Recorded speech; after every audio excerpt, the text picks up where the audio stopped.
Hello and welcome to Wrestling AA. I'm Adrian and I'm going to talk you through Backlash 2017. So let's get straight into the card. We started off with the pre-show match, which was Ty Dillinger versus Aiden English. This was essentially a squash match with Aiden English really beating the hell out of Ty Dillinger, who then pulled off a Hail Mary and won the match. Why? I still can't figure out why. If they were going to give Aiden English the win, that'd be one thing. Build him up because he's definitely starting to get the feel of a jobber. But if they're going to give Ty Dillinger the win against somebody who's that known as a jobber, then you can't let him be dominated for the bulk of the match. I didn't think much of that one. That really wasn't a good match. Yeah, we went straight on to the next match. The next match was Shinsuke Nakamura versus Dolph Ziggler. This was the match I wanted to see, and this was the match that could have been so much better than it was. Why they used it to open up the show, I don't know. Just to me, very high up the card, possibly with the fact that the main event was Jinder Mahal versus Randy Orton. This could have been better than that. Well, this was better than that, but that's not really saying much.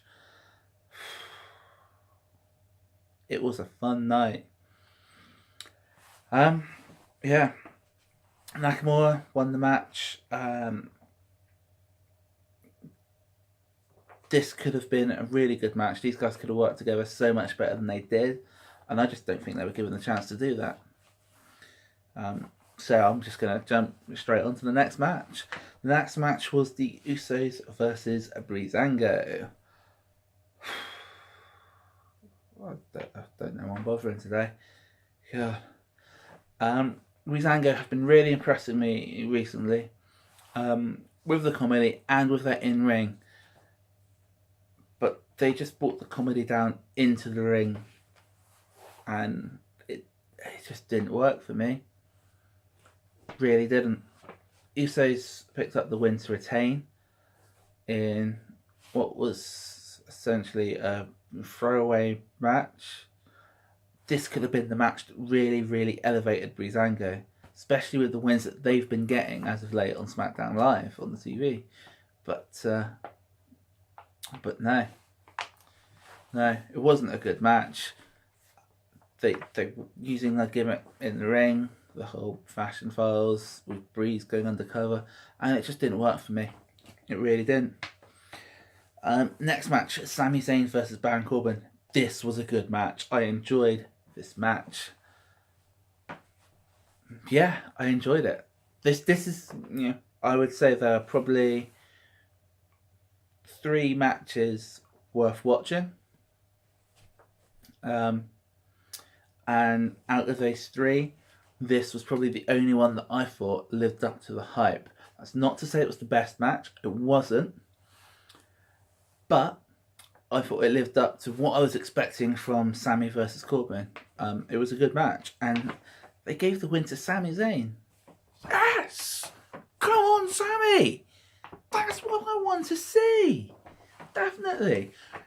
That in its own was worth watching that match for. Sami Zayn picked up a win against Baron Corbin. Woohoo! Right. Next match. The next match was the women's match.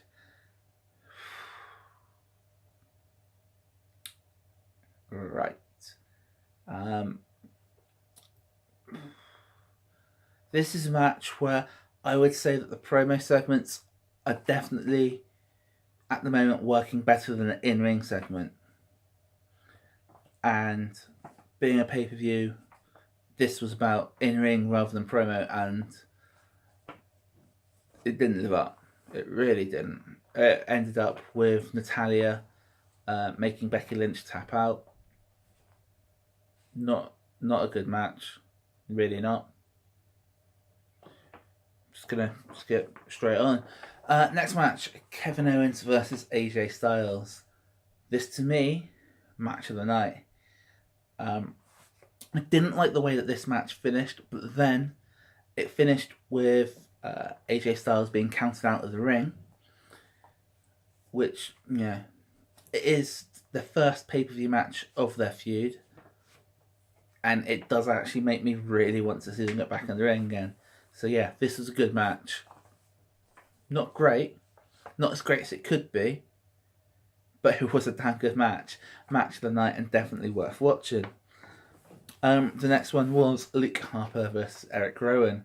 This was Luke Harper versus Eric Rowan. If you watch my reviews, you already know that I think both of these guys have got, genuine skill, genuine talent. They just don't work well against each other. So stop putting them against each other. Right, Luke Harper won. That's all I'm going to say about that. And I'll get on to we're on to the main event. Main event of the night. Jinder Mahal versus Randy Orton. Jinder Mahal versus Randy Orton. Jinder won. It was a better match than I was expecting, but I'm not a big fan of Randy Orton, and I think I've made it perfectly clear what I think of Jinder Mahal. He's not ready for main event. This was an alright match, and it was what they used to close the show.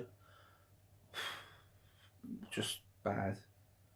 The only thing worse than closing the show with this event would be putting the WWE Championship on Jinder Mahal.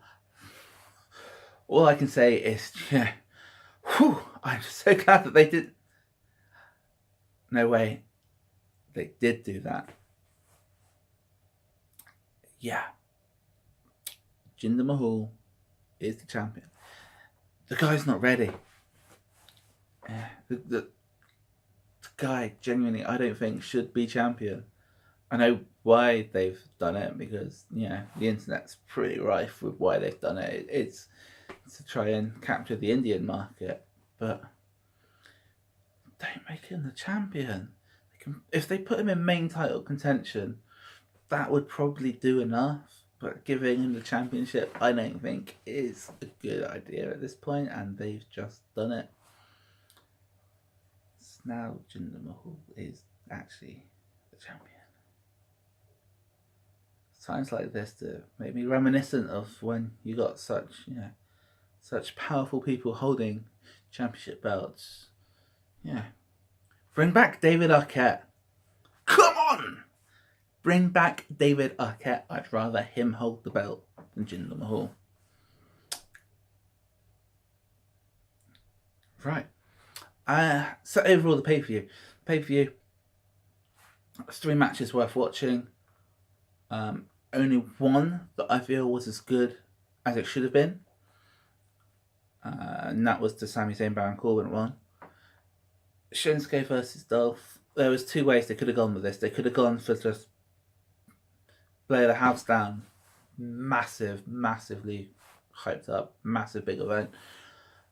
Which they didn't. The other way they could have gone was to give Nakamura a really strong, decisive victory as his first in-ring debut for SmackDown Live. And they didn't do that either. So, yeah. And then, of course, AJ versus KO. Wasn't as good as it could have been, but it has left me wanting to watch their next match. At the end of the day, that's probably a win. So, besides from that, there were 5 other matches on the card. Don't watch any of them. Just don't. The pay-per-view on a whole was pretty lackluster. If you've got the time to watch a pay-per-view, watch NXT. NXT Chicago from Saturday night. Sunday morning, depending on which country you're watching this in. Much better pay-per-view. One I was actually really invested in, and I don't even watch NXT regularly. I pretty much just tune in for the takeovers, but I really enjoyed that pay-per-view. But there you have it. That was Backlash 2017. Boy, am I glad that I stayed up to watch that live. I've been Adrian from Wrestlingaa, and hopefully you'll tune in for our Raw and SmackDown reviews. Good night.